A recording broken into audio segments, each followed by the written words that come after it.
जी, चिराग पासवान जी ने कहा है कि केंद्र की राजनीति बहुत हो गई, अब हमें अपना प्रदेश बुला रहा है। वो बिहार की राजनीति में ज़्यादा दिलचस्पी ले रहे हैं, कैसे देख रहे हैं इसको? तो इसी बिहार के तो वो सांसद हैं, इसी बिहार से हाजीपुर लोकसभा क्षेत्र से वो सांसद हैं, तो बिहार बुला रहा है, इस बात का क्या मकसद है? बिहार से तो सांसद है ही, मतलब वो इस चीज़ को वो इस तरीके से स्पष्ट नहीं किए कि बिहार किस परिप्रेक्ष्य में उनको बुला रहा है। भैया बिहार के तो आप सांसद हैं ही, 2024 का जो चुनाव हुआ उसमें हाजीपुर से वो सांसद बने। हाँ, बिहार में लोगों को उनकी ज़रूरत है। बिहार में हाजीपुर लोकसभा क्षेत्र के अंतर्गत जितने भी विधानसभा क्षेत्र हैं उसमें अगर आप जाके देखिएगा, खास करके हाजीपुर शहर में जिस तरीके की अराजकता फैली है, आप जिस तरीके का रोड है, खटारा रोड बन के पड़ा है पूरे हाजीपुर का, शहर का, और बल्कि हाजीपुर ही नहीं, आप हाजीपुर लोकसभा क्षेत्र के अंतर्गत लालगंज का हाल आप जाकर देख लीजिए, लालगंज बाज़ार का क्या हालत है, जंदाहा बाज़ार का हालत देख लीजिए, महनार बाज़ार का हालत देख लीजिए। तो हाँ, निश्चित रूप से उनकी ज़रूरत है बिहार में, इसलिए कि यहाँ से वो सांसद हैं, तो सांसद की हैसियत से उनके क्षेत्र के अंतर्गत जो इलाके हैं उसका विकास कैसे हो, उस पर निश्चित रूप से उनको बिहार में आके इसका काम देखना चाहिए।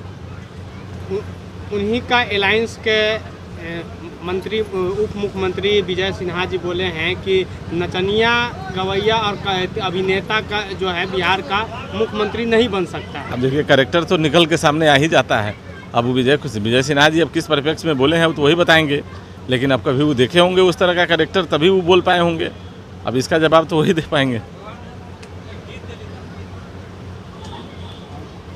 जी, अभी केंद्रीय विद्यालय को भूमि मिल गई है, लेकिन जहां भूमि आवंटित किया गया है वहां पे पासवान समाज के कईयक लोग वहां पे बसे हुए हैं, रह रहे हैं, और उन लोगों की विस्थापन की स्थिति आ गई है। इसको कैसे देख रहे हैं?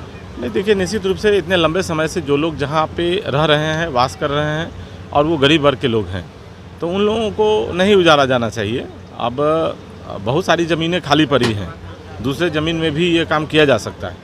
अगर किसी वैसे गरीब तबके के लोगों को आप कहीं, जो पहले से वहाँ रह रहे लोग हैं, उनको अगर हटा करके आप अगर वहाँ कोई संस्था लाना चाहते हैं, तो हमें नहीं लगता कि ये विकास का कोई बड़ा अच्छा सुनहरा अवसर होगा। इस पे ज़रूर सरकार को ध्यान देना चाहिए। जो भी गरीब लोग जहाँ भी पहले से बसे हैं, उनको बिना विस्थापित किए हुए उनको अचानक से आप कहीं हटा देंगे तो ये कहीं से भी उचित नहीं। पशुपति पारस जी जब केंद्रीय मंत्री बने थे तो हाजीपुर में नेफ्टम लाए थे। चिराग पासवान जी जब केंद्रीय मंत्री बने तो नेफ्टम को बंद किया गया। फिर क्षेत्रीय कार्यालय हाजीपुर में जो है उसको बंद किया गया, और उसके बाद फिर अचानक चिराग पासवान जी जो है फिर नेफ्टम को चालू करें। इसको कैसे देखते? अब देखिए, क्या है, ये विभाग का मामला है, जिस विभाग के वो मंत्री हैं, पहले अब किस परिप्रेक्ष्य में खुला है, फिर बंद क्यों हुआ, फिर दोबारा कैसे चालू हो रहा है। हम लोगों को मतलब इस बात से रखना है कि हाजीपुर का विकास, वैशाली का विकास कैसे हो पाएगा, इन सब चीज़ों पे नज़र होना चाहिए। और देखिए, हम लोग एक बात बड़ी स्पष्टता से कहते हैं कि किसी भी नेता के द्वारा ये कहा जाना कि हमको बिहार बुला रहा है, हमको दिल्ली बुला रहा है, हमको राजस्थान बुला रहा है, भैया आप जहाँ से MP MLA होते हैं, सबसे पहले वहाँ के विकास के संदर्भ में आपको चिंता करनी चाहिए, पहल करना चाहिए।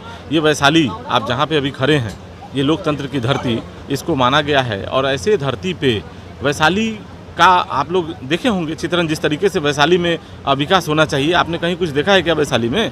वैशाली में जहां आप जाते हैं, आप जब देखेंगे कि पर्यटन के दृष्टिकोण से इस वैशाली से कई गुना आगे विकसित हो गया बोधगया, कई गुना आगे विकसित हो गया राजगीर, तो भाई उससे बड़ा जगह है, उससे बड़ा प्लेस है हमारा वैशाली।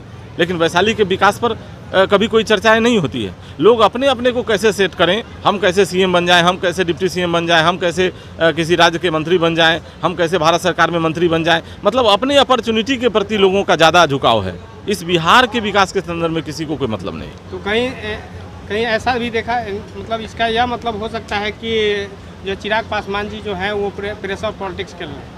नहीं, अब किस परिप्रेक्ष्य में वो बोले हैं वही बता पाएंगे, लेकिन हम सिर्फ इतना कहना चाहते हैं उन नेताओं से कि जिन लोगों ने भी इस तरह की बातें कह के मार्केट को गर्म करने का काम करते हैं, राजनीति के क्षेत्र को गर्म करना चाहते हैं, उन लोगों को थोड़ा विकास पे भी ध्यान देना चाहिए।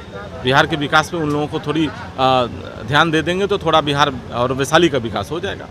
अभी जो वीर शिरोमणि बाबा चौहरमल एवं भीमराव अंबेडकर की जयंती में आए हैं, तो यहाँ पर क्या संदेश देना चाहिए? देखिए, ये पूरे अप्रैल महीने में ये मासिक पखवाड़ा होता है। बाबा साहब भीमराव अंबेडकर की जयंती होती है, बाबा चौहरमल की जयंती होती है, और उनके इस कार्यक्रम को पूरे बिहार में विभिन्न क्षेत्रों में लोग मनाते हैं। और हम लोग कई जगह गए हैं, और मुख्य रूप से बाबा चौहरमल का जो मुख्य आयोजन होता है वो मोकामा में, चाराडी में, वहाँ भी हम कई साल गए हैं। और आपने देखा होगा कि इस साल जितने लोग विकास का दम्भ भर रहे हैं, इस बार जो चाराडी का कार्यक्रम हुआ है वहाँ लाखों लोग, वहाँ जब बारिश हुई ना तो लाखों लोग वहाँ अपनी गाड़ी को एक दिन के लिए वहीं रह गए, इसलिए कि उनकी गाड़ी फंस गई कीचड़ में। मतलब बाबा चौहर मल के इस बड़े आयोजन में, राष्ट्रीय स्तर के आयोजन की बात कही जाती है, लाखों लोग वहाँ जाते हैं, लेकिन उस चौहर मल में जब आप जाइएगा, बाबा चौहर मल का जो स्थान है चाराडी, जब आप 4 लेन से जब जाइएगा अंदर तो वहाँ से 8 किलोमीटर तक रास्ता नहीं है, वो कंप्लीट कच्ची रोड है, उसके अंदर लोग जाते हैं। अगर एक बार बारिश हो जाए तो वो गाड़ी, जब तक बारिश सूखेगी नहीं, पूरा धूप नहीं होगा, तब तक वो गाड़ी बाहर निकल के नहीं आती है। तो ये विकास के संदर्भ में भी लोगों को ध्यान देना चाहिए। ये चौहर मल जयंती में हम लोग हर जगह जाते हैं, अब खास करके अभी हम लोग वैशाली में हैं, ये अप्रैल माह में तो पूरे बिहार में होता है, हर जगह अलग अलग तरीके से लोग मनाते हैं। तो इन सब चीज़ों पर लोगों को ध्यान देना चाहिए। धन्यवाद।